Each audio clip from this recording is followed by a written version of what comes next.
Bon, on commence? Eh ben écoute, on va commencer. Ok, bah parfait. Bah, bienvenue à tous sur cet épisode 2 de Mode Sniper.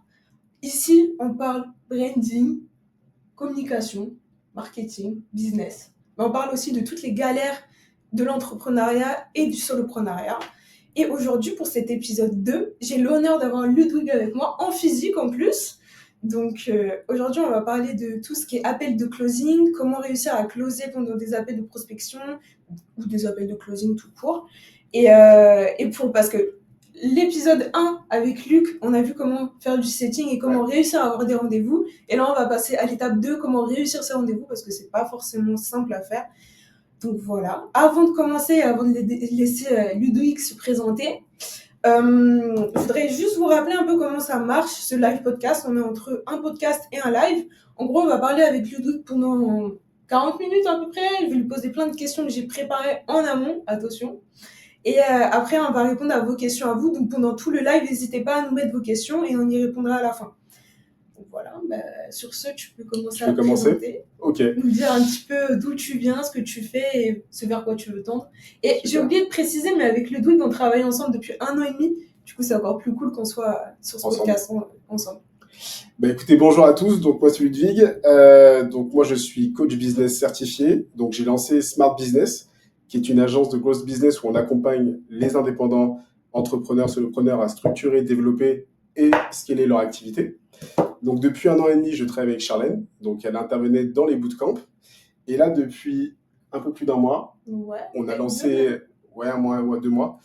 On a lancé officiellement donc Smart Business Agency. Et là, cette fois-ci, on accompagne nos clients non plus dans un format de coaching, mais dans un format de prestation où on est un peu des partenaires associés externalisés.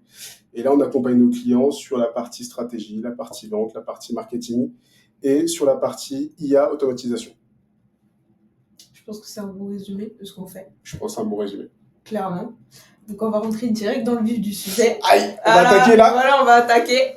Moi, j'avais une petite question déjà avant de commencer parce que on a fait le premier épisode avec Luc, donc comment réussir à faire des rendez-vous et tout. Est-ce que toi, tu as déjà un petit conseil pour nous pour réussir à avoir des rendez-vous? Avant qu'on rentre dans le sujet, comment réussir un rendez-vous, est-ce que tu as des conseils pour nous dire comment tu arrives à choper du rendez-vous quoi? Ouais. La première chose, avant de choper un rendez-vous, il faut déjà bien structurer déjà ce que j'appelle son offre, son positionnement. Savoir déjà à qui on s'adresse, pourquoi on s'adresse à ce persona spécifiquement. Ensuite, il faut vraiment connaître parfaitement son persona, se dire aujourd'hui quelles sont ses problématiques, quelles sont ses problématiques dures surtout, comment avec notre offre, on peut se positionner pour proposer une vraie solution adaptée. Et en fait, tout ça va venir naturellement dans le discours pour aller approcher le prospect.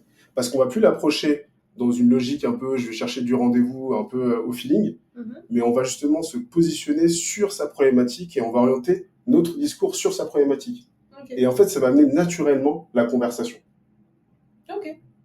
Bah, de toute façon, c'est vrai que si tu connais pas ton prospect, si t'as pas fait de recherche un peu sur qui c'est et que tu connais pas bien ton persona, pas bien ta cible, c'est compliqué. Bah, ça, c'est la première chose. Et pour autant, il y a beaucoup de gens, malheureusement, qui négligent cette partie-là en se disant, moi, j'ai un super produit, j'ai une super offre ou un super service. Mais en fait, ils n'arrivent pas à comprendre et avoir une stratégie d'attaque, en fait, sur la base des problématiques dures de leur cible pour venir positionner leur offre. Non.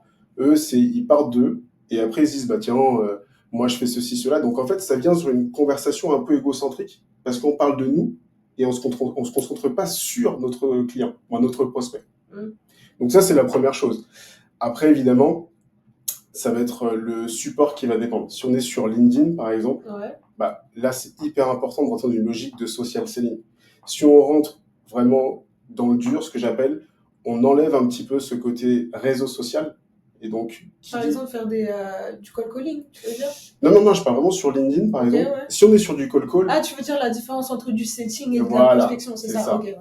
Parce que quand on est sur par exemple, du mailing ou du call calling, là, c'est différent, on rentre directement dans le tas.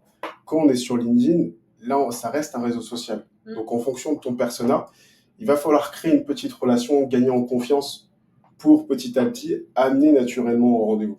Okay. Il y a beaucoup de gens qui squeezent un peu cette partie-là en parlant d'eux. Ouais, ils oublient l'aspect humain et l'aspect s'intéresser à la cible. Exactement. Ok. Et du coup, à quel moment tu arrives à switcher, à dire, bon, bah, ça te dit un rendez-vous? Ouais, bah, en fait, c'est très simple. Moi, j'aime beaucoup la technique un peu de l'entonnoir et je l'applique vraiment partout. C'est que ça soit par message ou après on viendra effectivement quand on fera un rendez-vous physique, mais déjà par message, qu'on va contacter à froid une personne, c'est de poser déjà un cadre, genre savoir pourquoi je te contacte, éviter les je te contacte pour demande de synergie, je vois qu'on fait pareil, c'est intéressant. Non, non, Ouais, ça, c'est non, souvent le truc où tu te prends un coup trop nœud, tu dis, ah, c'est peut-être un client ou c'est c'est peut-être ça. un partenaire, et au final, la personne veut te vendre quelque chose et ça, c'est super C'est ça. désagréable. En fait, le manque de clarté, déjà dans l'approche, elle est problématique. Parce que la personne va se dire, ou peut-être que je vais évoquer mes services, ou peut-être que je vais essayer de lui glisser mes services. Alors que si on contacte la personne en lui disant, voilà, moi je fais ça, j'accompagne des entrepreneurs, des solopreneurs, TPE, peu importe, à faire ça. Moi, mon but aujourd'hui, c'est qu'effectivement, on apprenne à échanger ensemble, que je comprenne ta situation. Ça met déjà le contexte. Ça Déjà, le pose plus le important, cadre. c'est le contexte et le cadre. Après, ça va être dans une stratégie de message qui va amener justement naturellement à OK, parle-moi de tes problèmes. Et pour ça, il faut gagner un petit peu la confiance, mais sans rentrer dans du pathos, sans rentrer dans des discussions. Alors, c'est vrai que t'as combien d'enfants, t'as un chien, t'as un chat, non, on s'en fout de ça. Vraiment se concentrer sur la personne, mais aller chercher justement, tu vois, des petites failles dans le système du client. Ouais. Et après, bah, amener la conversation sur la projection. Aujourd'hui, tu me dis que, je sais pas moi, tu fais du coaching, ok, super. Ça fait un an et demi que tu t'es lancé. Bah, tu as combien de clients? Comment ça se passe pour toi? L'acquisition, comment ça se passe? Et aller sur des problématiques dures pour elle, pour que petit à petit, elle commence à cogiter et qu'elle commence à se livrer.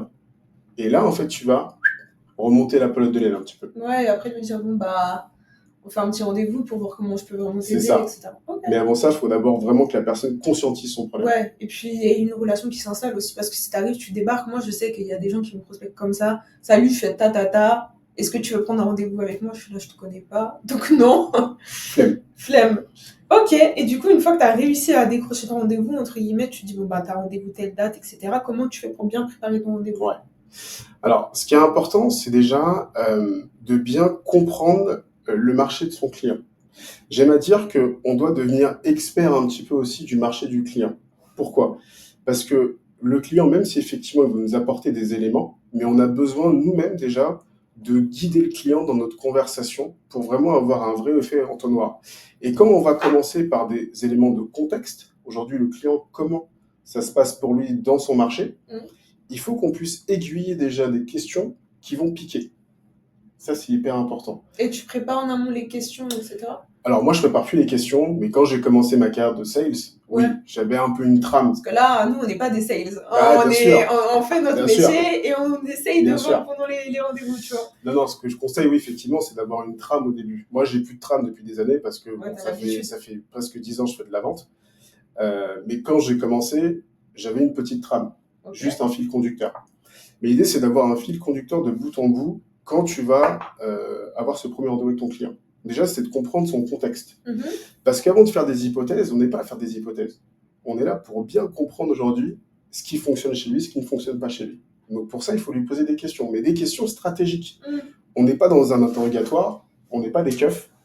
On est là justement pour lui donner la sensation qu'on va le questionner, certes, mais que ça soit quelque chose de fluide, un peu comme une danse. Ok. Voilà.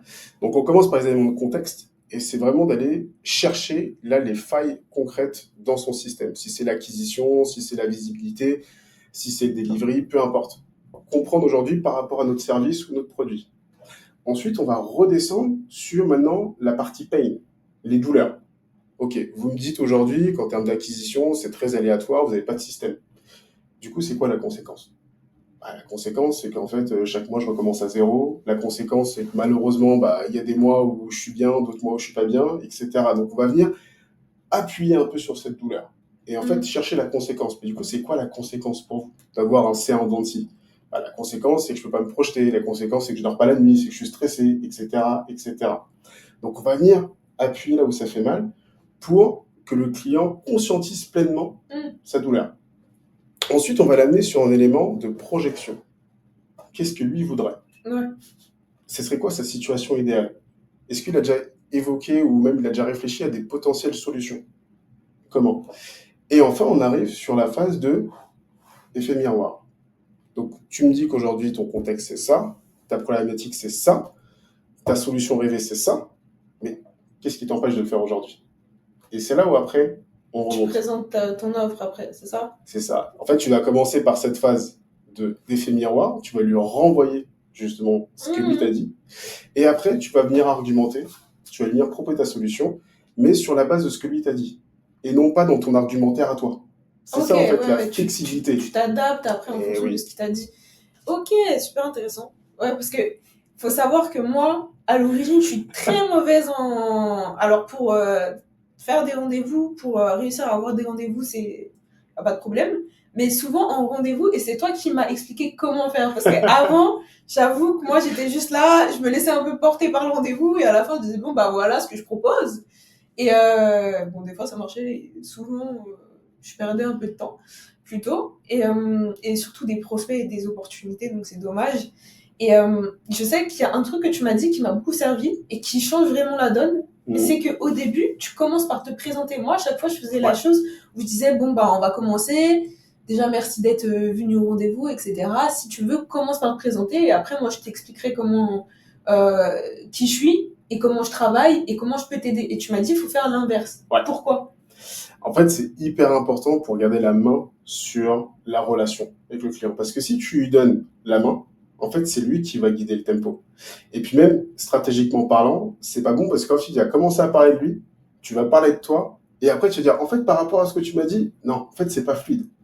Il faut que ce soit comme dans une danse. Il faut vraiment que le client n'ait pas la sensation, entre guillemets, de se faire avoir par tous les bouts et qui va finir par signer. Il faut que ça soit quelque chose qui vienne de lui. En fait, il faut que tu aies l'impression que ça vient de lui. En fait, c'est toi qui as guidé. Donc, quand tu commences par cette phase de cadrage, comme on dit dans la vente, quand tu commences par toi, ça pose le cadre. Tu poses la relation et c'est toi qui es maître. Et comment tu fais ça? Comment tu poses bien le cadre? Avant toute chose, c'est la connaissance de ton offre. Ça, c'est hyper important. Connaissance de ton persona, connaissance aujourd'hui du marché dans lequel il évolue, que tu connaisses aujourd'hui, toi, tes points forts, ce que tu vas clairement apporter. Et après, c'est la confiance en toi. Ça, on n'en parle pas beaucoup, mais c'est aussi la confiance. Donc, quand tu as tout ça, et quand tu arrives avec ton client dans cette phase de cadrage où tu lui dis, voilà comment ça va se passer, alors toujours, bien sûr, tu lui demandes, est-ce que ça lui va?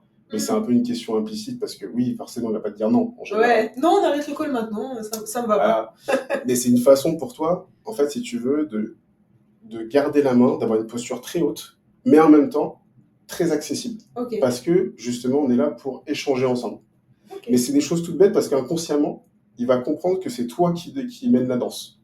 Donc quand tu vas te présenter, forcément, tu vas te présenter, mais rapidement. L'idée, c'est pas que tu fasses un topo sur tout ce que tu as fait. C'est que tu essaies déjà, dès le départ, dans ta présentation, de trouver des connexions émotionnelles avec ton client. Par exemple, si ton client est dans le domaine des RH ou peu importe, eh ben, fais un parallèle dans ton expérience sur le fait que tu connais son secteur d'activité. Ok. Il faut que tu trouves justement des éléments pour venir t'accrocher avec lui émotionnellement. Un peu comme dans un post LinkedIn, tu as le hook, bah, c'est pareil, quelque part. Ok. Super intéressant. Avant de continuer, juste, je vous rappelle, n'hésitez pas à mettre les questions dans le chat et comme ça, on y répond à la fin. Moi, j'avais une question que j'avais pas prévue, mais c'est vrai que tu as parlé de confiance en soi. Et comment tu fais pour avoir une bonne posture en fait quand tu es en rendez-vous et quand tu n'as pas confiance en toi? Je sais que moi, plusieurs fois, en fait, en essayant de... maintenant, ça va, mais au tout début, quand je me suis lancée, des fois, je tombais même dans une espèce d'arrogance parce que j'essayais de montrer, oui, non, je sais ce que je fais, etc. Et du coup, j'étais très mauvaise de toute manière en call. Et comment, quand t'as pas confiance, malgré le fait que tu connaisses ton offre, que tu dises, je sais ce que je propose, je sais que c'est qualitatif, mais des fois, tu peux être mal à l'aise en rendez-vous parce que c'est pas ton truc. Comment tu fais pour avoir une bonne posture? C'est la préparation. Moi, je vais te raconter une histoire très rapide. Quand j'étais sales il y a quelques années, en fait, j'étais hyper arrogant, comme tu le dis, parce que je connaissais mes offres, moi, l'offre de la boîte, etc. Et je réussissais grosso modo tous mes rendez-vous, jusqu'au moment où je suis tombé sur un mec qui a pas adhéré à mon baratin. C'est pas possible. Flûte. Un vrai A. Et en fait, donc le mec, je commence mon truc, etc.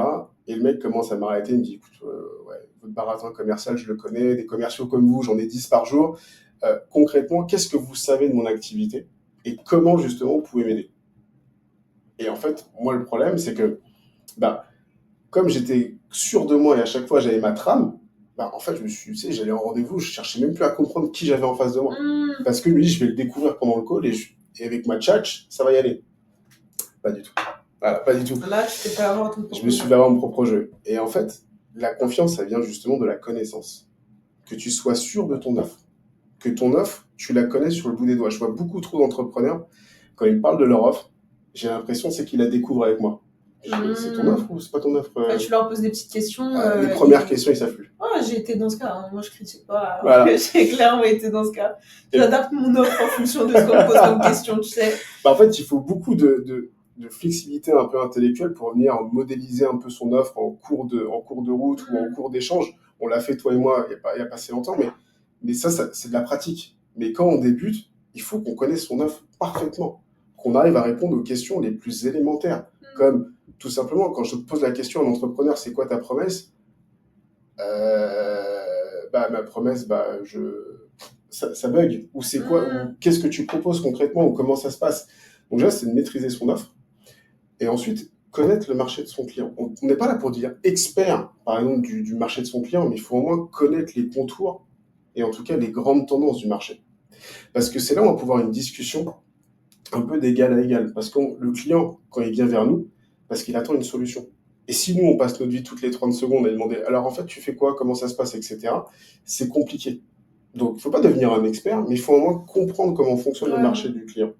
Pour que nous, on puisse, une fois qu'on a tout ça, on puisse vraiment se dire aujourd'hui, voilà, mon offre, mon point de différenciation, c'est ça, ma proposition de valeur unique, c'est ça. Mes axes d'amélioration par rapport à la concurrence ou par rapport à certaines choses, c'est ça. Et je suis parfaitement conscient aujourd'hui des faiblesses de mon offre. Donc, du coup, quels sont les points forts de mon offre? Et comment je peux justement accentuer? Ouais, donc c'est bien de connaître ton offre, mais de connaître autant les points faibles que les points forts. Il faut maîtriser son écosystème. Et c'est quand tu maîtrises ton écosystème que là, tu es en confiance. Et après, justement, quand tu vas gagner tes premiers clients, tu vas avoir de plus en plus de clients, là, tu as en plus une autre forme de confiance qui va venir en toi. Parce que c'est ta propre confiance, ta capacité aujourd'hui à développer ton business. Mais quand tu débutes ou quand tu es au tout début, tu n'as pas cette confiance. Donc pour avoir cette confiance, il faut maîtriser. Je confirme. On est tous passés par là. Ouais. Il faut maîtriser son écosystème. Ok. Voilà, ça c'est le conseil que je donne. Ok, super. Merci pour ce conseil, parce que c'est un conseil assez important. Moi, j'avais une question. Souvent, on parle de l'aspect psychologique dans la vente, dans le marketing, etc. Tu sais, tu as plusieurs grilles de lecture, entre guillemets, tu sais, le truc où bleu, jaune, je me rappelle plus de ce que ça veut dire, etc. Rouge, etc. Le son casse, etc., etc. Mais comment, en fait, déjà, tu identifies qui est ton prospect d'un point de vue psychologique? Quelle est sa manière de fonctionner et comment tu t'adaptes? Est-ce que d'ailleurs tu dois t'adapter ou pas? Oui. Ok. Clairement. Alors ça, c'est la première question, c'est oui, on doit s'adapter. Parce que, pourquoi? Pour plusieurs raisons. Déjà, de un, parce que nous avons un marché très concurrentiel. Ça, c'est la première chose. Alors, s'adapter ne veut pas dire on va venir se dénaturer. Ça ne veut pas dire ça non plus. Ça veut juste dire qu'on est là aussi pour s'adapter au rythme du client parce qu'en fait, il faut venir se calibrer. En fait, c'est en termes comme une onde. Il faut qu'on soit la même onde. Si toi, tu es là, ton client est là, le delta, il est trop énorme. Donc, en fait, il faut se calibrer avec ton client pour que justement, la vibe, en tout cas, elle passe bien. Ça, c'est la première chose. Et la passerelle émotionnelle, la connexion. Parce qu'on est des humains et en fait, forcément, la vente, elle est dictée par l'irrationnel. Ouais, souvent, on dit que justement, quand on achète quelque chose, on achète plus pour le vendeur plutôt que le produit. Exactement. C'est pour tout ce que ça va générer en toi, en fait. Donc ça, il y a une grande part d'irrationnel avant d'aller dans le rationnel. Donc, aujourd'hui, ce qui est important, c'est... Attends, excuse-moi, c'est quoi ta question? La question, c'est comment tu t'adaptes, en gros, à l'identité psychologique, on va dire, de ton prospect en face. Ça, après, c'est compliqué parce qu'il faut vraiment rentrer dans des techniques de sales. Et pour des personnes qui sont pas sèches, je recommande pas d'aller à ce point-là. À moins si effectivement la personne a vraiment envie, si tu veux, d'aller se former à cette partie-là. On n'a pas besoin de devenir d'excellents sales pour vendre. On a besoin déjà de croire à son produit. Ça, c'est la première chose parce qu'avant d'être convaincu, avant d'être convaincant, il faut être convaincu. Et il y a beaucoup d'entrepreneurs qui sont même pas convaincus de leur propre offre. Donc, comment tu veux devenir convaincant derrière? Après, c'est aussi justement un problème de confiance. On y revient. Problème de confiance, problème de... Parfois, il y a des gens qui se lancent, ils savent pas pourquoi ils se lancent, etc. Donc, il y a plein de choses. Donc, avant d'être convaincant, il faut être convaincu soi-même. Mais si on va un peu plus loin un petit peu sur des techniques, effectivement, déjà, tu as ce qu'on appelle le disque. Donc, effectivement, c'est les couleurs, le bleu, le rouge, le vert, le jaune. Tu peux nous rappeler un petit peu qui Ouais. est quoi? Alors, très rapidement, si on prend le bleu, c'est la personne très cartésienne, très terre-à-terre, très cette table, elle est rectangulaire, elle est pas ronde, pas quoi. Le rouge, c'est plutôt le profil très dominant. Donc, eux sont très compliqués. En général, c'est souvent des chefs d'entreprise, pour le coup.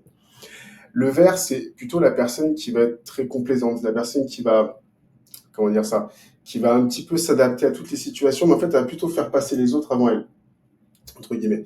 Après, c'est plus complexe que ça, mais pour se faire très rapidement. Et après, tu as les jaunes. Les jaunes, c'est plutôt les gens qui sont beaucoup basés sur les relations humaines. Ok. Donc, en général, les jaunes, c'est les bavards. Et justement, comment tu reconnais l'un et l'autre? Après, tu as des petits signes. C'est vrai que quand tu as des gens qui vont être très portés sur les caractéristiques, qui vont être très portés sur comment ça se passe, le déroulé exact, qui veulent un maximum de détails, en général, on est sur des profils bleus. Des profils qui ont ce besoin de contrôle, qui ont besoin de comprendre les choses. Et donc, si toi, tu arrives avec une explication à la va-vite et plutôt sur des grandes phrases, alors oui, nous, on va faire ça et je vais vous accompagner, vous allez faire plus 20 000 euros en 6 mois. Non, lui, il s'en fout. Lui, il a besoin, comment on fait ces 20 000 euros? Quelles sont les étapes clés, etc. Donc lui, il faut rentrer dans le détail. Si tu rentres pas dans le détail avec lui, tu lui expliques pas, il comprend pas, t'as pas de vente. Le rouge, c'est la personne très dominante. Donc en général, c'est des gens qui marchent beaucoup à l'orgueil, par exemple. Donc si tu arrives et tu leur dis, par exemple, si toi tu vas être dominant comme eux, alors si lui va montrer les crocs, tu montres les crocs, ça marchera pas. Ok. Parce qu'il y a conflit. On va rentrer en conflit. Donc c'est marrant. Souvent, moi je sais que j'avais entendu ça à l'époque, qu'il fallait que tu fasses un peu un effet miroir, que du coup la personne, tu joues un peu le même rôle. Donc là, faut pas, justement. Alors faut, mais pas trop non plus. Ok, ouais. Parce que si la personne est beaucoup dans le conflit en fonction de son profil rouge, après il y a beaucoup de steps dans le rouge, mais grosso modo, sans rentrer trop dans le détail, si justement vous rentrez trop en conflit, bah, ça peut faire perdre une vente. Parce qu'en fait, toi, tu vas être campé sur tes positions, lui aussi. Donc en fait, il faut avoir un peu de flexibilité, mais il faut être malin sur comment tu vas. Et en général, il faut jouer sur l'orgueil. Il faut jouer sur l'orgueil, c'est-à-dire que c'est des gens qui sont très orgueilleux, qui ont soif de réussir. Et en fait, il faut leur montrer que toi, tu es là pour les faire réussir. Et donc eux, ce qu'il faut faire, c'est qu'il faut leur mettre face à leurs propres difficultés, leurs propres limites. Parce qu'eux, ils détestent ça. Donc l'effet miroir, il est à ce niveau-là. Ok. Sur leurs limites, sur ce qu'ils n'arrivent pas à faire. Voilà. Ça va les blesser. Les jaunes, ils vont être beaucoup plus basés sur l'émotionnel, sur comment ils vont pouvoir travailler avec toi, comment ils vont se voir avec toi. Donc, si toi, t'es froid et t'arrives pas à... Si c'est pas dans ton caractère, c'est pas dans ton caractère. En tout cas, faut pas forcer la montre non plus. Oui. Mais si justement, parfois, tu te dis dans une posture hyper haute, non, je veux pas rentrer un peu trop dans la relation avec le client, ça marchera pas avec lui, parce que le jaune, lui, il va être beaucoup dicté par ses sentiments. Ça marchera pas. Alors que le vert, lui, il faut le rassurer. Il faut lui montrer, en fait, c'est pas comme le bleu, il faut lui expliquer, le vert, il faut le rassurer. Il faut l'amener en lui expliquant que tu seras là pour lui. Ok. Que tu vas être là. C'est un mix un peu entre le jaune et le bleu. Ouais, parce que le vert, en fait, il a toujours peur d'avancer. Tu vois, il a peur de se tromper. Ok. Il se dit, ah, j'ai envie de faire, mais je sais pas, il y a ces voix, j'ai pas confiance en moi, il y a trop de choses, en fait. Et en fait, il faut lui mettre un cadre sécurisant. Donc en fait, c'est des petits trucs qui sortent et là, tu vas pouvoir les repérer. En clair, si on te pose trop de questions, beaucoup de détails, c'est du bleu. Quelqu'un qui va être très dans l'orgueil ou très dominant dans sa façon de parler, c'est du rouge. Quelqu'un qui est très bavard et qui est beaucoup basé sur il veut te connaître toi, bah, c'est du jaune. Et la personne qui hésite tout le temps, c'est du vert. Et donc en fonction de tout ça, il faut que justement que tu arrives en fait à toi t'adapter pour venir rassurer le client et rentrer dans cette connexion émotionnelle. Ok. C'est pas facile à faire. Ah non, c'est l'entraînement. Faut déjà reconnaître les profils. Ouais. Faut reconnaître les profils et ouais. Ok. Et moi, je sais que j'avais beaucoup de mal à faire ça. Des fois, le rendez-vous, il se passe bien. Il y a une connexion humaine. La personne, t'arrives à répondre à ses questions. Mais à quel moment tu lui dis, bon, maintenant, qu'est-ce qu'on fait? Parce que je t'ai déjà vu le faire. Et moi, j'ai beaucoup de mal à le faire. En fait, j'arrive pas à identifier le moment où on me dit, maintenant, on passe à l'action. Je te dis ce que je fais. Et après, on voit ce qu'on fait. Tu sais, je compare beaucoup. Alors moi, je fais beaucoup d'allusions dans la vie de tous les jours. Et en fait, le moment de closing, c'est un peu comme le premier baiser. Tu sais, quand t'es là, tu sors avec quelqu'un pour la première fois, ou deuxième fois, troisième fois, peu importe. Et à un moment, tu sens qu'il y a ce moment où il faut arrêter de parler. Il faut agir. Ben, en fait, c'est un peu comme ça. C'est quand tu fais ton rendez-vous, tu fais tout bien. Et en fait, à un moment, tu le sens au fond de toi parce que tu commences à tourner un peu en rond. Moi, je le sens pas. Tu le sens pas? Je le sens pas à chaque fois. Tu le sens pas peut-être parce que tu as peur en fait de poser la question. C'est peut-être ça. Parce que tu as peut-être peur de poser la question. Tu veux te dire. En fait, je pense que toi, tu es plutôt dans. Vas-y, maintenant, je t'ai donné mon truc. C'est à toi c'est à d'achat toi de jouer maintenant. maintenant. Tu te débrouilles maintenant. C'est à toi de jouer. Alors que non, en fait, il faut vraiment se dire, mais comme quelque chose de fluide et naturel. Donc, c'est-à-dire qu'à partir du moment où on arrive sur l'effet miroir, tu lui proposes et tu lui montres ta solution en rapport avec ces problématiques que tu as identifiées avant, il y a ce moment où on laisse un peu. Là, c'est un moment où il faut faire redescendre. Et donc, il faut laisser un peu de distance, il faut laisser un peu de silence, parfois. Ok. Pourquoi? Pour laisser un peu le client un peu cogiter. Et après, il faut poser la question. Si tu vois qu'en fait, après tous ces silences, parce qu'en fait, l'idée, c'est que tu ralentisses le tempo pour que lui, en fait, il conscientise le truc, qu'il y aille. Ça, c'est une première technique déjà. Après, il y a aussi la technique d'une fois que tu as présenté tout ça, ton offre, tu t'arrêtes un moment et tu lui poses la question. Comment ça résonne chez vous? Ok. Tout simplement. Comment ça Et résonne? si la personne te répond ça résonne pas chez moi, comment tu fais? Si ça résonne pas chez lui, c'est qu'il y a forcément quelque chose qui a été mal fait. Ouais, ça c'est sûr. C'est sûr. Et donc dans ces cas-là, il faut lui poser la question. Faut pas hésiter à lui poser la question.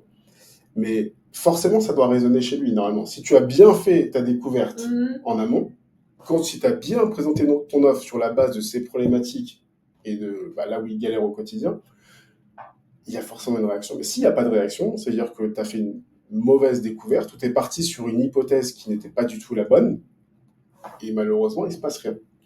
Donc s'il ne se passe rien, tu lui poses la question encore une fois. C'est-à-dire, dites-moi en plus. En fait, il faut vraiment questionner, il ne faut pas avoir peur de questionner. Mais le point de bascule, en fait, il faut qu'il se fasse naturellement, il faut le sentir au fond de nous. Et en fait, il doit se faire rapidement. C'est-à-dire qu'à partir du moment où on a présenté notre offre, si le client ne réagit pas, nous, on lui pose la question pour qu'il réagisse. Ouais. Tu vois, moi, on l'a fait ensemble plusieurs fois, mais tu vois, quand on présente la solution, il y a ce petit moment de silence. Et si la personne ne réagit pas, c'est là où je lui pose la question, dans ces cas-là. Et après, c'est bien plutôt répondre à ces questions. Répondre à ces questions, à ces objections, pour le coup. Répondre à une objection, il faut faire attention. Il ne faut pas venir répondre frontalement. Par exemple, je ne sais pas si le client vous dit vous êtes trop cher. Bon, ça, c'est la classique, vous êtes trop cher. Tu as dévancé les deux prochaines questions. Ah, mince! Parce que c'était justement comment tu réponds à une objection et comment si jamais la personne te dit au niveau du prix, moi, ça bloque. Comment tu fais? Bon, du coup, je réponds. Alors, voilà, du coup, on va répondre. Tu vois, donc pour le coup, si effectivement après il y a une objection derrière, déjà l'objection, il faut l'accueillir. Il ne faut pas la prendre pour soi, il ne faut pas se dire putain, mais il n'a rien compris, c'est pas possible. Non. Il faut l'accueillir, il faut la reformuler surtout. La reformuler pour que justement toi, tu as la bonne compréhension et lui aussi. Vous parlez le même langage pour éviter tout quiproquo. Et après, c'est bien le rassurer. Et en fait, quand tu vas répondre à sa question, à son objection, tu vas constamment la ramener en fait à sa problématique. Donc, si on fait la question du prix en général, c'est une des plus classiques, mais on pourra en faire d'autres juste après. Vous êtes trop cher. Très bien, j'accueille. Quand vous dites vous êtes trop cher, vous parlez effectivement par rapport à quoi? Selon vous, qu'est-ce qui est trop cher dans cette offre-là? Donc, tu laisses ton client répondre. Là, tu fais pas trop. Là, tu poses juste une simple question. Ok. Est-ce que c'est vrai le truc où si jamais on me dit t'es trop cher, est-ce que ça veut dire que la personne elle n'a pas compris la valeur ajoutée de l'offre? C'est soit elle n'a pas compris la valeur ajoutée parce que tu n'as pas réussi à la mettre en avant, soit parce qu'en fait tu as répondu à une partie de ses problèmes. Donc forcément, soit il n'a pas le budget. Ou soit il n'a pas le budget parfois. Mais ça veut dire que la valeur perçue de ton offre, en fait, elle n'est pas sa juste valeur. Lui, il a une perception qui est différente de la tienne parce que peut-être que tu n'as pas répondu à toutes ces problématiques. Donc, si le client te dit vous êtes trop cher, tu poses la question je suis trop cher par rapport à quoi? Expliquez-moi un petit peu. Vous êtes trop cher peut-être par rapport à vos concurrents, par rapport à ce que moi j'avais budgété en tête. Ok. Si c'est une question de concurrent, ok, très bien. Mais quand vous dites trop cher par rapport à mes concurrents, c'est sur quelle base? Sur la même offre que j'ai proposée? Sur quoi? Et en général, c'est parce que les concurrents proposaient une offre différente de la nôtre. Mais en fait, eux, ils se prennent pas la tête à comparer. Ils disent, lui, c'est son concurrent, lui, il est moins cher de 500 balles, de 1000 balles. C'est tout. Et là, c'est justement de remettre les choses en perspective, de venir comparer ce qui est comparable. Ok, que font mes concurrents? Qu'est-ce que je fais moi? Aujourd'hui, est-ce qu'on est sur la même offre? Oui ou non? Oui, plus ou moins. Non, pour moi, c'est pas une question. Qu'est-ce que mes concurrents vous ont proposé? Et par rapport à moi, ce que je vais proposer? Quelles sont les différences? La différence, c'est ça. Ah bah, par exemple, aujourd'hui, il y a beaucoup d'IA, etc. Bah, si moi, d'un côté, je mets pas d'IA, je fais de la mano, alors que mon concurrent fait de l'IA, bah, dans ces cas-là, oui, effectivement. Parce que avec l'IA, ça va peut-être descendre les coûts, parce que c'est l'IA qui va le faire à la place de la personne. Donc forcément, il y a moins d'interaction humaine. Donc c'est-à-dire qu'on n'est pas du tout sur le même levier. Donc peut-être que vous, ce que vous avez besoin, c'est juste qu'on vous paramètre un agent IA, et non pas d'avoir un coach business qui vous accompagne. Ah oui, peut-être. Donc tu vois, ça remet des choses en perspective. Et après, ça peut être aussi parfois juste par rapport à son budget. Parce que lui, il s'est dit, bah tiens, j'avais une idée en tête, et malheureusement, je la vois pas. Et en fait, toi, dans ta découverte, t'as pas su appuyer assez fort et lui montrer clairement les conséquences de s'il ne fait rien, ce que ça va porter demain. Et donc lui, en fait, il se dit, bah, entre ce que je perçois, entre, on va dire, le risque potentiel si je continue comme ça, bah, en fait, ça vaut pas ce prix-là. Et on l'a vu, toi et moi, récemment, tu vois, qu'on a eu nos prospects, tous nous disent, vous n'êtes pas cher. Et pourtant, on ne vend pas une offre à 1 000 euros. Mais si tu veux, c'est qu'on a tellement réussi à leur mettre en avant leurs problématiques. C'est surtout toi qui as réussi. C'est un travail d'équipe. C'est qu'on a réussi à leur mettre en avant justement leurs problématiques, leurs failles et surtout les conséquences de ce s'ils ne changent pas les choses. Qu'en fait, ils se sont dit, bah oui, grosso modo, en fait, le prix, en fait, il est justifié, en fait. Voilà. Donc, c'est tout ce travail-là qu'il faut faire pour éviter la question du prix. Et après, il y a d'autres objections. On peut avoir une objection comme pourquoi vous et pas un autre? Tu réponds quoi à ça? Voilà, ça c'est Là, on est en entretien. Bah, on nous l'avait posé. On nous l'a posé 2 fois même. On nous l'a posé cette question-là. Souvent, quand moi j'ai cette question, je me dis, mais je suis en entretien de rouge ou qu'est-ce qui se passe? C'est vrai, on nous l'a posé cette question.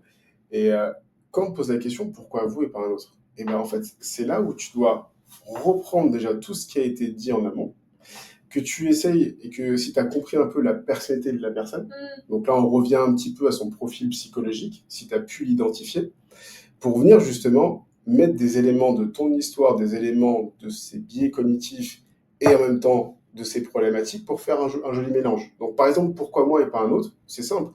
Vous m'avez expliqué que vous, ce que vous recherchez, c'était un partenaire de confiance, un partenaire qui va venir, qui connaît votre marché, un partenaire qui connaît parfaitement aujourd'hui vos problématiques, un partenaire qui va vous apporter une solution adaptée. Vous recherchez quelqu'un qui va faire pour vous et travailler avec vous pour avoir une activité externalisée. C'est exactement ce qu'on propose. De plus, votre histoire, bon là je la fais en rapide, parce qu'on on l'a fait en entretien, votre histoire, elle colle pile poil à la nôtre. Parce que nous, justement, on cherche à accompagner des personnes qui ont une vraie histoire, des personnes qui défendent quelque chose de vrai. Et ça, c'est en rapport avec les valeurs de la société et nos valeurs humaines. Ça, faut pas mentir, par contre. Non, faut pas mentir.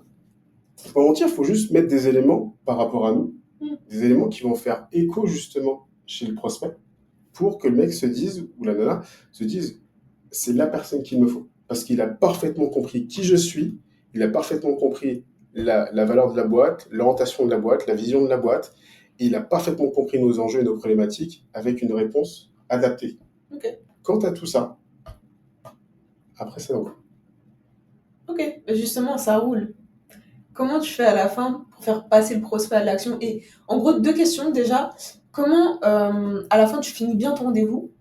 Et comment tu fais passer à l'action? C'est quoi les grandes phrases que tu peux dire, etc. Parce que je sais que la fameuse, bah, je vous laisse me dire dans une semaine ce que vous en pensez, ou je vous laisse me recontacter, ça faut pas, tu vois. Mais du coup, tu fais quoi à la place de ça? Faut surtout pas faire ça. En fait, il faut toujours engager un next step. Constamment. Le next step, ça peut être, dans ces cas, toi, tu lui envoies une proposition, il la regarde, et vous fixez un rendez-vous pour débriefer ensemble.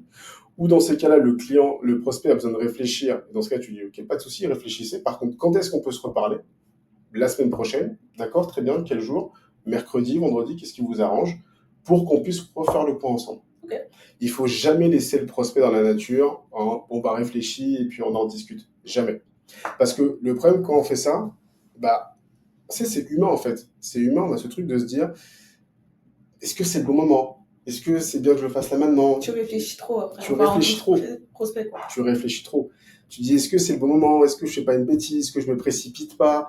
Est-ce que il y a l'espoir? Est-ce que si je continue là un peu les éléments qu'il m'a dit, si je les mets en pratique, est-ce que ça va fonctionner? Il y a trop de Est-ce que je peux le si. faire moi-même peut-être? Il y a trop de si. Et en fait, il faut balayer les si par de l'action. Et les actions, c'est justement de garder cette posture haute. D'où pourquoi, dès le départ, on commence par nous, on commence par se présenter, on commence par dire voilà ce qu'on fait, comment on fait. Et à la fin, on garde la main, comme ça, bout en bout. Et c'est quoi la next step? La next step, ça va être on se recontacte, ou je vous envoie une proposition et on débriefe ensemble, et on le met dans l'agenda. Et idéalement en séance. Pas oui, on s'envoie des mails ou des SMS, parce qu'il y a trop de risques de fuite. Ouais. En séance. En séance, c'est comme ça, en fait, le client va s'engager. Et en fait, ce qui est assez marrant, c'est que les humains, dans l'ensemble, détestent se désengager. À partir du moment où ils sont engagés dans quelque chose, ils vont y aller quand même. Donc même si ça se trouve, lui, il a des doutes, mais il se dit, j'ai rendez-vous avec, donc je vais continuer. Donc, il faut toujours continuer avec un CTA, donc un rendez-vous, clairement, qu'on positionne pendant le rendez-vous, pendant qu'on a le prospect, et on engage. Et si jamais le rendez-vous, t'arrives pas à caler le rendez-vous parce que le prospect il a pas son agenda sous la main, etc. Comment tu fais? Date de principe. Ok. Moi, j'aime bien dire cette phrase-là. On n'a pas eu l'occasion tous les deux, mais parfois, quand j'avais des clients qui me disaient « Oh, mais là, j'ai pas mon agenda sous la main », je dis « Pas de problème. On se bloque une date de principe. Je vous l'envoie. Et le cas échéant, on pourra la modifier. Si vous n'êtes pas disponible, ou je vous envoie l'invitation, Ok. et puis après, vous me dites est-ce que ça c'est bon ou pas bon. Mais il faut le garder. Parce que si justement on le perd, on ne sait jamais ce qui peut se passer. Ok.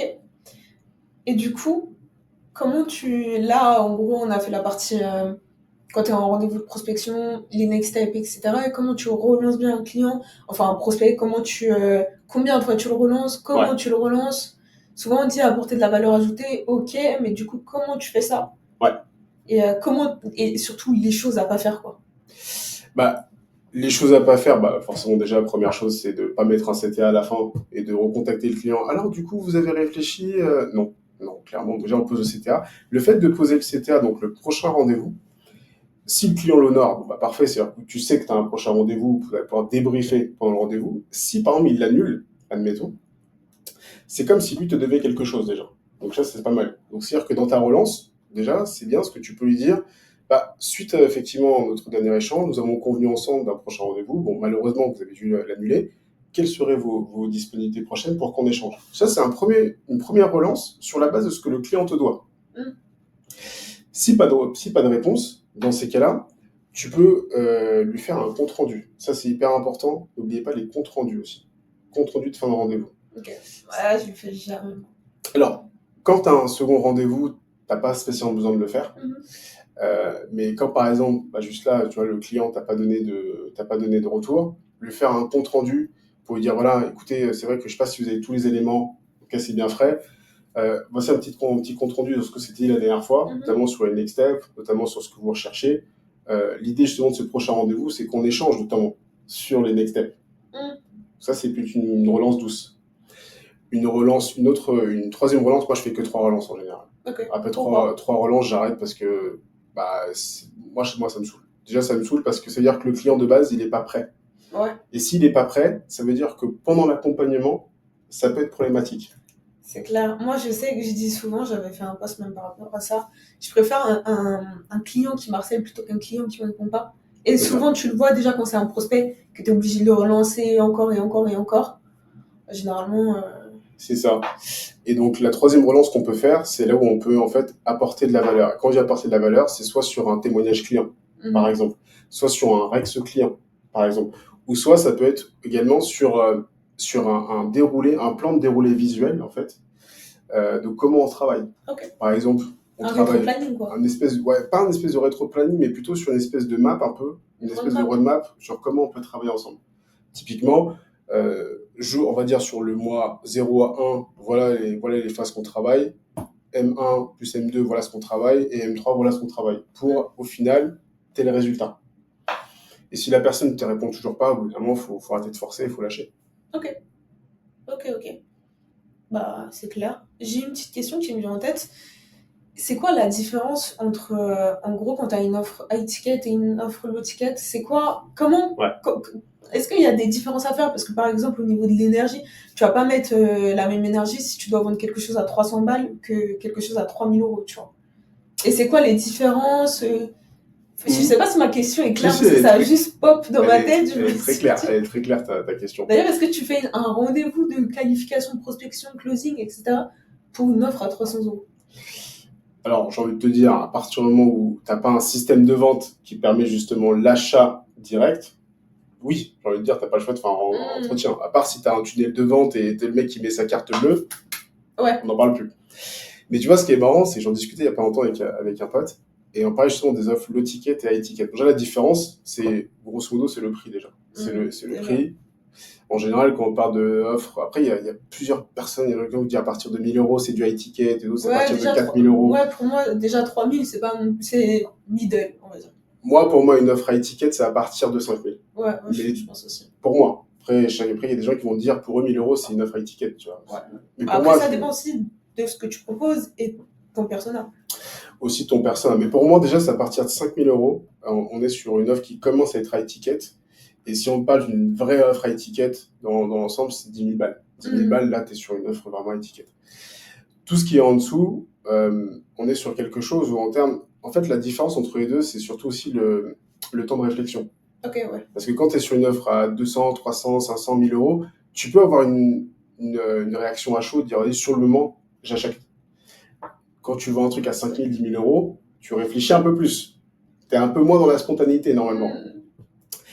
Et après, pour moi, par contre, la différence, il n'y a pas de différence dans la vente. Ok, dans la vente. Dans la vente, pour moi, c'était ça ma question. Il n'y a pas de différence. Pourquoi? Parce que, en fait, c'est beaucoup dans ton positionnement.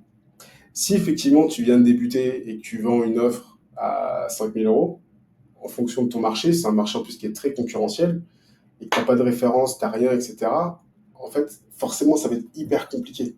Parce qu'il n'y a rien, en fait, tu n'as rien construit autour de toi pour venir justifier tes 5 000 €. Alors que quand, justement, tu as pris de l'expérience, etc., en fait, forcément, toi, déjà, ton positionnement, il a pris de la valeur. La perception, ce que peuvent avoir les gens de toi, ça a de la valeur. Et surtout, aujourd'hui, ton offre, elle est rodée. Donc, en fait, quand tu vas la vendre, c'est exactement la même chose qu'une offre à 300 €, tu vois, qu'on a fait des rendez-vous ensemble. Je me remets, il y a 1 an et demi, quand je vendais mes premiers coachings à 900 balles, versus aujourd'hui, on est à presque 5 000 balles. En fait, il n'y a pas de différence. Ouais. Je vends exactement de la même façon. Des fois, moi, j'ai l'impression, parce que moi, j'avais vraiment des prix très peu chers quand j'ai commencé. Et maintenant, je suis pas la plus chère du marché, mais je suis pas la moins chère non plus. Et j'ai vraiment augmenté mes prix drastiquement. Et j'ai l'impression que c'est plus simple de vendre Bien sûr. Quand tes prix sont plus chers que quand tes prix sont moins chers. C'est plus simple parce que, en fait, tu as construit des choses qui parlent pour toi. En fait, tu as ta valeur perçue extérieure qui parle pour toi. Tes process, tout, et puis ton discours, tout est rodé, ta confiance en toi. En fait, tout est tellement bien rodé dans l'ensemble qu'en fait, tu vois, même quand j'ai commencé à vendre, quand j'étais sales, quand j'étais dans l'informatique, au début, on vendait des solutions à 30 000 balles. 30 000 balles, c'est que dalle. Dans l'informatique, c'est que dalle, 30 000 balles. Et jusqu'à la fin de ma carrière salariée, entre guillemets, je vendais des centres de services de plusieurs personnes qui faisaient quasiment 1 million à l'année. Ok, ouais. Mais au final, entre quand j'ai commencé à vendre une offre à 30 000 balles sur de la cyber versus des centres de services à quasiment 1 million, c'était la même chose. Parce que tu prends de la confiance, tu prends de l'expérience, ton discours est de plus en plus rodé, ta posture est de plus en plus rodée, tes techniques d'approche, tes techniques de closing sont de plus en plus rodées. Donc au final, tout ça se fait naturellement. C'est pour ça que je dis toujours, en fait, la vente, c'est vraiment une question de rythme et de tempo. Ouais. Comme dans la vie. Quand tu discutes avec des amis, quand tu es avec ta femme, c'est exactement pareil. C'est toute une question de tempo, en fait. Ok. Donc, en fait, une offre low ticket, une offre high ticket, quand tu as de l'expérience, en fait, c'est la même chose. Moi, ma façon de vendre, en fait, elle a évolué, forcément. Mais par contre, je sens pas de différence et je fais rien de plus. Ce qui parle pour moi aujourd'hui, c'est les personnes avec qui je m'entoure, c'est mon discours, c'est effectivement tout ce que j'ai mis en place à côté qui vont venir parler pour moi. Tout simplement. Ok, ouais, c'est vrai. Puis quand tu parlais et tout, je me suis aussi dit, en fait, c'est bizarre, mais le prix est très corrélé aussi à quand tu prends de l'expérience, mais aussi ta confiance en toi. Bien sûr. Parce que moi, je sais qu'au début, quand je me suis lancée, j'avais déjà de l'expérience en tant que salarié, ou même ça faisait déjà 2 ans que je faisais du freelancing, quand je me suis lancée à 100% à mon compte. Mais j'avais pas de confiance et petit à petit, j'ai augmenté mes prix. Parce que justement, je me suis dit, mais en fait, J'ai de l'expérience, quoi. Mais Bien vu que sûr. j'avais pas confiance au début, je mettais pas cher. Bien sûr, mais il y a beaucoup de gens qui refusent d'augmenter leur prix par manque de confiance en eux, parce qu'ils vont se dire ah, je les vaux pas. Le nombre de personnes qui m'ont dit je les vaux pas, j'ai dit pourquoi tu les vaux pas? Et en fait, c'est irrationnel parce que c'est eux, en fait, et la confiance qu'ils ont en eux, la confiance qu'ils ont dans leurs propres compétences. Et tout ça, en fait, c'est tellement biaisé qu'ils se disent bah non, en fait, je les vaux pas. Alors que si, tu les vaux. C'est juste que malheureusement, bah, comme tu n'évolues pas et tu restes dans ce que tu sais faire, donc en fait, tu n'arrives pas à entrevoir ce que tu peux faire de mieux. Ouais. Parce qu'en fait, tu restes dans ta zone de confort. Et tu restes dans ta zone de confort, et donc l'inconnu bah, te fait peur, parce que tu te dis, attends, mais admettons, si j'augmente mes prix de 500 ou 1000 euros, je vais perdre des clients, donc du coup, ça se trouve, j'aurai plus de clients. Donc autant que je reste là où je suis là, ok, je sais que je suis pas payé ma juste valeur, mais en même temps, est-ce que je vaux plus? Mais en même temps, j'ai des clients. Donc en fait, tu as tout ce flou qui t'empêche d'avancer. C'est ça. Et justement, encore plus en entrepreneuriat, on doit prendre des risques. On est là pour prendre des risques. Si on reste dans ce qu'on fait là, j'arrête pas de dire, mais si c'est pour faire ce que tu fais et payer entre guillemets un peu au lance-pierre, mais trouve-toi un job en salarié en fait. Tu seras beaucoup plus serein dans ta tête, tu as moins de stress et tu as plus de liberté. Parce qu'être entrepreneur, tu n'as pas de liberté en vrai. Tu penses tout le temps tu à ce penses que tout tu le fais. temps. Et tu as le stress, les personnes qui vont pas te payer, etc., etc. Donc si tu restes dans ta zone de confort à te dire, bah tiens, j'ai peur d'évoluer parce que j'ai peur d'avancer ou monter mes prix parce que je vais peut-être perdre des clients, bah, en fait, au bout d'un moment, c'est le serpent qui se mord la queue parce que tu vas travailler encore plus pour maintenir ton train de vie. Alors que si tu augmentes ton prix, peut-être que tu vas perdre des clients, mais tu as besoin de moins de clients pour assurer ton train de vie. C'est ça. Et du coup, tu es plus tranquille. Moi, je sais que la dernière fois, je t'en avais parlé. J'ai un client, enfin un prospect qui est devenu un client, et je sais pas ce qui m'a pris ce jour-là. En fait, je voulais absolument signer ce prospect parce qu'il était intéressant, etc. Et du coup, j'ai pas mis un prix assez cher, j'ai pas assez réfléchi quand j'ai fait le devis. Et moi, je pars du principe que si une personne te signe le devis trop rapidement, c'est que t'es trop peu cher. Et là, du coup, ça m'est arrivé. Je me suis dit, j'ai refait la même erreur qu'au début. Après, c'était quand même beaucoup plus cher que ce que je propose au début, ce que je proposais. Mais je pars du principe que si une personne te signe rapidement, c'est que t'es pas assez cher. Ah oui, ça c'est louche, ouais. Si une personne signe trop vite, c'est que dans ces cas-là, t'es clairement... J'ai refait la même erreur et tant pis pour moi. Mais je vais assumer maintenant. T'as assumé, après, ouais, ça te servira de leçon, comme on dit. C'est ça, c'est ça. Mais des fois, on fait plusieurs fois la même erreur. Mais bref, moi, je pars du principe que si le prospect signe rapidement, c'est que tu peux augmenter tes prix encore. Grave.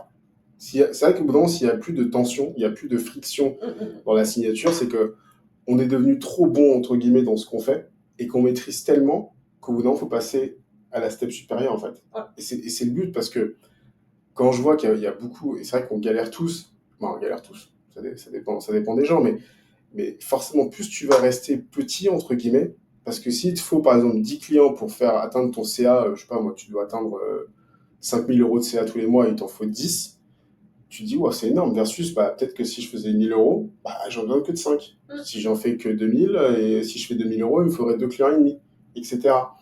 Et au final, c'est pas que c'est plus difficile, c'est que forcément, le changement va entraîner des conséquences, mais des conséquences positives. C'est ça, tu fais un filtre naturel. Tu fais un filtre naturel sur tes nouveaux prospects.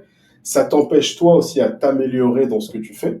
Et donc, forcément, soit à te former, soit à revoir tes process, à revoir pas mal de choses. Donc, dans tous les cas, c'est bénéfique, en fait. C'est juste que c'est nouveau, ça fait peur, mais c'est le jeu, j'ai envie de dire. Ok, intéressant. Bon, on a un petit peu dérivé sur le sujet du pricing, mais c'est très corrélé à quand tu fais des appels, donc intéressant. Est-ce que tu vois des choses qu'on a oubliées, desquelles on a oublié de parler pour tout ce qui est avec de prospection, de qualification, closing, slash Ouais. Est-ce qu'il y a des choses que tu nous as pas dit qui sont importantes à savoir? Ouais, il y a un truc, c'est surtout, on voit beaucoup aujourd'hui de gens qui veulent absolument avoir des clients facilement, rapidement. On se laisse facilement avoir par des super promesses, des clients en continu, etc. La vérité, c'est que c'est juste l'intensité qui va te donner justement ces clients-là. Et on oublie trop souvent que, et encore plus aujourd'hui avec le monde qui est de plus en plus concurrentiel, il faut mettre de l'intensité dans ce qu'on fait. Mais quand on met de l'intensité, il faut aussi réfléchir à comment on le fait. Et quand, par exemple, on fait de la prospection, alors c'est que personne n'aime faire de la prospection, mais pour autant, c'est tellement formateur sur tellement de choses, sur notre discours, notre confiance en nous, notre posture, pour valider notre offre, valider notre marché, etc. Et tous ces éléments-là vont nous permettre, au bout d'un moment, d'avoir assez de data pour éventuellement commencer à déléguer ou faire appel à de l'IA ou etc. Ok. Parce que le but, au bout d'un moment, c'est de construire un système autour de nous. Mais si on n'a pas assez de data, on n'arrive pas à comprendre, si tu veux, le chemin, pas le chemin, le tunnel naturel de vente du client, par où il va passer les points de friction, ce qui va marcher, ce qui va pas marcher, si on n'a pas ces données-là, c'est impossible, en fait, de pouvoir établir un prévisionnel. Parce que pour établir un prévisionnel de vente, il faut d'abord bien comprendre le parcours d'achat. Voilà, c'est le parcours que je cherchais. Ouais. Le parcours d'achat, là où ça passe bien, là où le client, en fait, ça va l'amener à acheter, là où ça peut être des points de friction ou des points, malheureusement, qui vont l'amener à se dire non, etc. Et une fois qu'on a bien compris le comportement et le parcours d'achat, Et comment tu le comprends? Tu lui poses des questions, par exemple, t'es venu comment, et etc. ben, c'est à force de faire. À force de faire. C'est à force de faire. Ok. À force de faire quand tu fais de la prospection, des rendez-vous, Ah, tu vois ce qui du marche closing, et tu analyses, en fait. Ouais. Ça, c'est un conseil que je peux donner, c'est enregistrer vos appels. Enregistrez vos appels de vente, réécoutez-les. Un peu comme les joueurs de foot. Les joueurs de foot, bah, quand ils se préparent avant un match, ils vont étudier l'adversaire. Après le match, ils vont étudier leurs erreurs pendant le match. Mm. Nous, c'est pareil, en fait. Parce qu'il n'y a personne qui va te dire ah, attention, là c'était mauvais. Là, ton discours, il est mal passé. Là, tu aurais pu justement déclencher le bascule, le point de bascule, etc. Donc, le fait de s'enregistrer, ça nous permet d'écouter, de nous écouter, de comprendre ce qui a fonctionné, de comprendre ce qui n'a pas fonctionné pour s'améliorer. Et une fois qu'on a bien compris le comportement et le parcours d'achat, là, on va pouvoir mettre en place un vrai tunnel de vente. Parce qu'il va être efficient. Il va être efficient sur la base du marché. Sur la base du retour, pas du marché, sur la base du retour d'expérience qu'on a eu avec nos prospects, pardon. Ok. Voilà, c'est la dernière petite chose parce que c'est vrai qu'on voit beaucoup de choses, beaucoup de promesses, mais la vérité, c'est qu'il faut absolument comprendre notre prospect, par où il passe, pour optimiser justement le parcours d'achat. Ok. Intéressant. Peut-être qu'on peut passer aux questions. Donc, si Ouais, vous en avez, n'hésitez pas à les mettre dans les commentaires. Et après, j'aurai quelques petites dernières questions pour toi. vas-y. Alors, je crois qu'on n'a pas beaucoup de questions. Il y a Roxane déjà. Ouais, bah, il n'y a que celle-là. Et puis, n'hésitez pas à mettre les autres en attendant. J'aime bien la question, il faut que j'en parle à mon mari ou à ma femme. On l'a eu. On l'a eu. On l'a eu. On l'a eu récemment en plus. On l'a eu récemment. Alors c'est vrai que c'est beaucoup les femmes en général qui disent ça. Il faut que j'en parle à mon mari. Il y a moins On d'hommes l'a eu qui... 2 fois d'ailleurs. On l'a eu 2 fois, effectivement. Il y a quand même en général un peu moins pour les hommes, parce que les hommes ont plus ce côté, un peu plus indépendant, et puis je fais mes choix, et puis voilà. C'est un peu dommage. C'est vrai que c'est plus les femmes qui ont ce réflexe-là.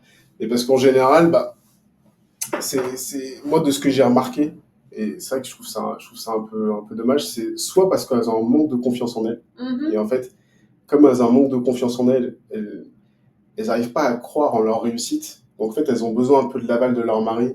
Et en général, c'est hyper important de toute façon d'avoir que ton mari te soutienne au quotidien, parce que c'est tellement dur d'entreprendre au quotidien que si t'as pas le soutien des gens que t'aimes autour de toi, bon courage. Donc là, c'est dur. Mais c'est souvent, tu sais, une certaine forme d'auto-sabotage parce qu'elles n'arrivent pas à croire en elles. Ok, Et ouais. comme elles ne croient pas en elles, et bah, elles vont demander un peu qu'est-ce que tu en penses, chérie. Sauf que non. En fait, l'entrepreneuriat, avant toute chose, c'est de la confiance et du leadership. Mais du leadership pour soi. Pas du leadership pour venir entraîner des gens, etc. Non, c'est pour soi-même. On doit savoir ce qui est bon pour nous. Et donc, la prise de décision, c'est l'un des facteurs les plus difficiles pour les entrepreneurs de se positionner et de faire un choix. Ok. Donc, en général, c'est parce qu'en fait, dans la relation, l'entretien de vente, on n'a pas su rassurer en fait le prospect. Ok, donc ça, c'est la conséquence. C'est la conséquence. On n'a pas su le rassurer assez pour que justement cette personne en fait arrive à se dire, je vais faire un transfert de mon mari à toi. Voilà. Ils vont se dire, bah, Charline, par exemple, elle croit en moi. Charline m'a montré en fait par quelles étapes on allait passer, comment ça allait se passer, et en fait, elle m'a tellement rassuré que maintenant, je vais aller. Et en général, les personnes comme ça, c'est les personnes vertes. Ok. En général. Et après, il y a un autre facteur aussi, c'est que bon, bah, ça, on le maîtrise pas, c'est que parfois, c'est le mari, c'est le mari qui gagne plus d'argent, et comme elle est potentiellement au chômage vu qu'elle a lancé son activité, bon, bah, elle doit demander à son mari, parce qu'il y a un, bon, bah, ça après, malheureusement, on peut rien y faire.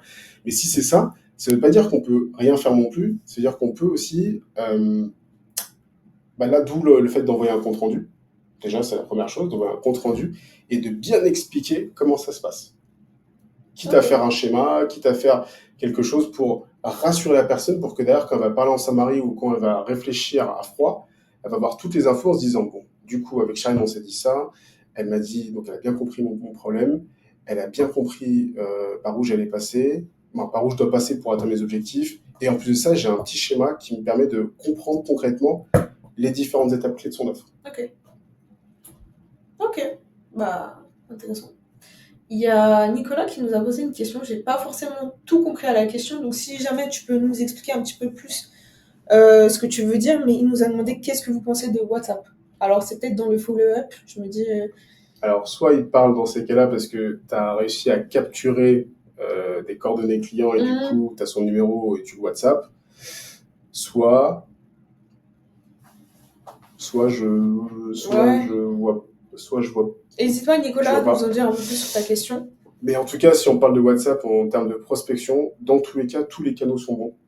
Voilà. Après, le tout, c'est de savoir aujourd'hui, est-ce que c'est le bon canal adapté à ta cible, tout simplement.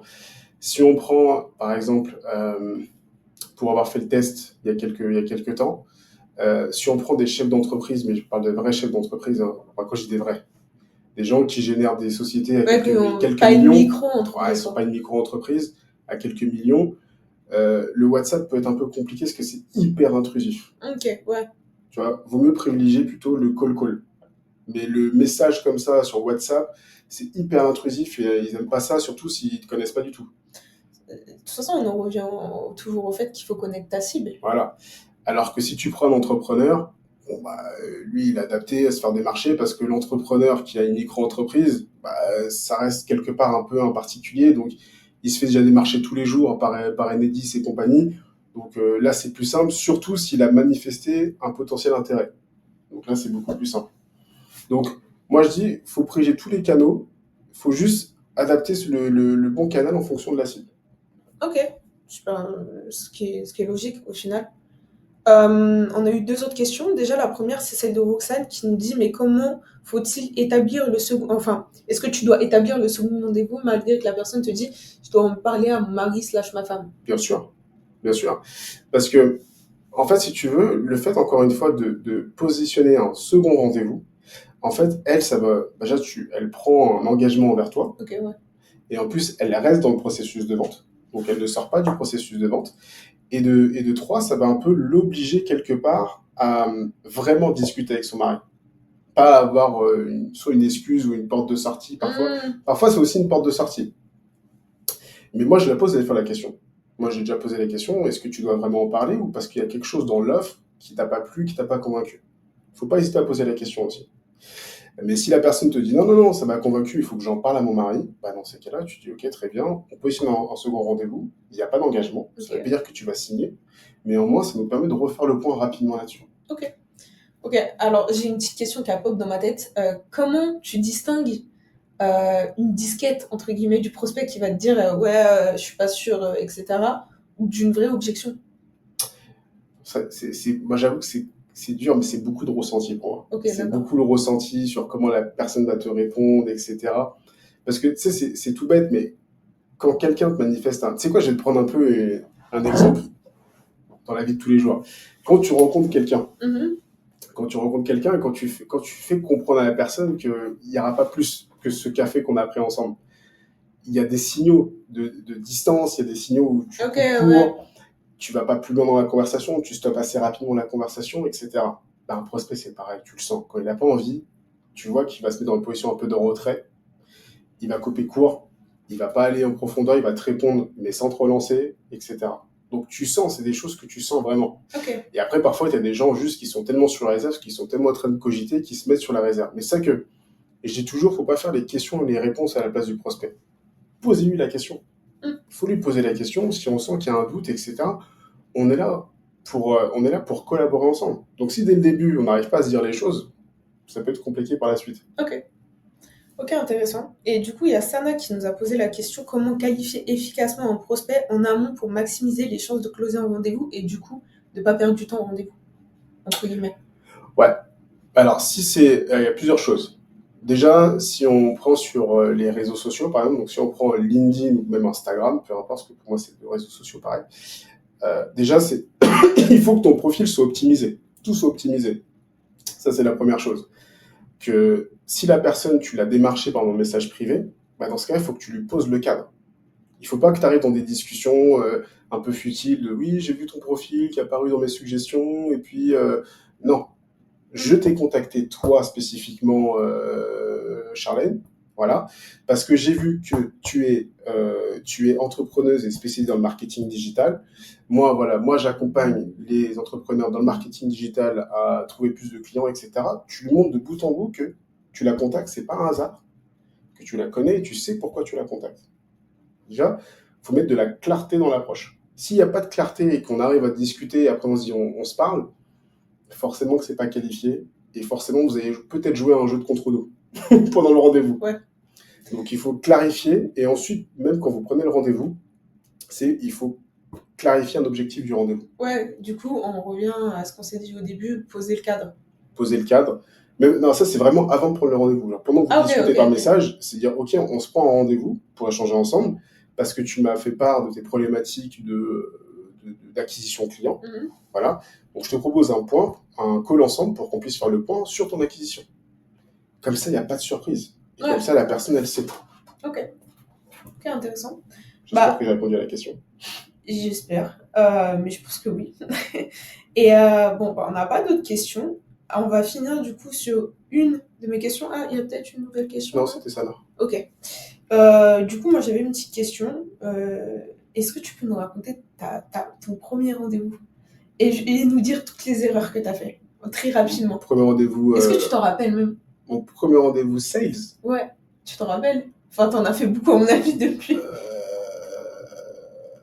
Ou alors ton premier rendez-vous vraiment loupé. Et nous dire toutes les erreurs. Loupé, ouais, j'en ai. Alors, mon premier rendez-vous, non. J'avoue que je me rappelle pas du tout mon premier rendez-vous. Ah, c'est une question piège. Hein. Non, premier rendez-vous, j'avoue que je me rappelle pas. J'avoue que je me rappelle. Ça fait tellement longtemps que j'ai commencé la vente en 2010, donc j'avoue que je me rappelle. J'avais 10 ans. Ah, ça me rajeunit pas, ça. Voilà. Ça me rajeunit pas, ça. Je l'ai dit en chuchotant, histoire de... Ça ne me rajeunit pas. Non, par contre, des rendez-vous qui sont mal passés, j'en ai eu plusieurs, dont un qui m'a pas traumatisé, mais en tout cas qui m'a bien fait chier, ouais, bien fait chier quand même.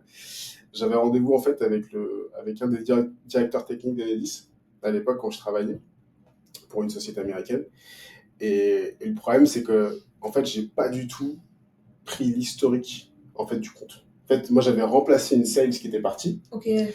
Donc, moi, j'arrive pendant le call, etc. Alors, tout feu, tout flamme, et ça va le faire, etc. Mais j'avais pas pris l'historique. Et le problème de l'historique, c'est un historique très, très conflictuel. Et moi, j'arrive avec ma bonne vibe, mon petit smile, etc. de touriste. et c'était pas du tout un touriste en face. Non, ils étaient pas du tout contents de me voir de base. Et en fait, le problème, c'est que non seulement il y a eu donc changement avec des conflits avec l'ancienne direction et l'ancienne sales, et en plus de ça, il y avait énormément de tickets en retard, parce qu'on avait un centre de service rapidement, donc il y avait beaucoup de tickets en retard. Donc en plus de ça, il y avait potentiellement des pénalités financières pour la boîte. Okay. Donc en fait, ça a été le pire rendez-vous parce que j'ai pas du tout préparé, j'ai pas du tout pris connaissance de l'historique. Et moi, je me suis dit, bah, ça va être un rendez-vous pour se faire connaissance et on va voir comment faire du business ensemble. Alors que pas du tout. L'entretien a dû durer une demi-heure. Et encore, le responsable s'est barré au bout de 10 minutes parce qu'il a vu que j'étais un touriste et je connaissais rien, donc c'était encore pire. Je suis resté avec ses subalternes. Et pendant les 20 minutes, j'en ai pris juste plein ma gueule. Et même le mec, à un moment, il me dit, mais attends, vous venez en rendez-vous, vous n'avez aucune information. Pourtant, j'ai essayé de sortir, il me dit, ouais, mais je viens d'arriver. Ils s'en foutent, les mecs, tu vois. Et j'ai essayé de m'en sortir tant bien que mal, mais c'est pas du tout passé. Et je me suis dit, plus jamais de ma vie, je vais à un rendez-vous sans être préparé, sans avoir essayé de faire des recherches sur la personne. Bon, là, en l'occurrence, c'était un client, mais même sur un prospect. Okay. Je me suis dit, plus jamais, il faut au moins que je regarde un peu vraiment ce qu'il fait, etc. Et en fait, ça m'a vacciné. Mais là, ce truc-là, c'était vraiment un peu traumatisant parce que, bah, pas traumatisant, j'abuse un peu traumatisant, mais ça a été une grosse claque parce que je me suis dit, moi, tu sais, j'arrivais hyper confiant et en fait, j'ai fait une erreur de débutant. Ouais. Une erreur de débutant, c'est de ne pas maîtriser son sujet. Ok, donc l'erreur numéro 1, entre guillemets, c'est pas préparer, pas connaître le sujet. Ok. S'il n'y a pas d'autres questions, on va terminer dans quelques minutes. Déjà, on a dépassé de 7 minutes le temps. Merci beaucoup d'avoir participé à ce podcast. Merci à vous d'être venu dans le live. Et on se dit au mois prochain pour un nouvel épisode de Mode Sniper. Merci beaucoup, Charlène. Salut! Salut tout le monde!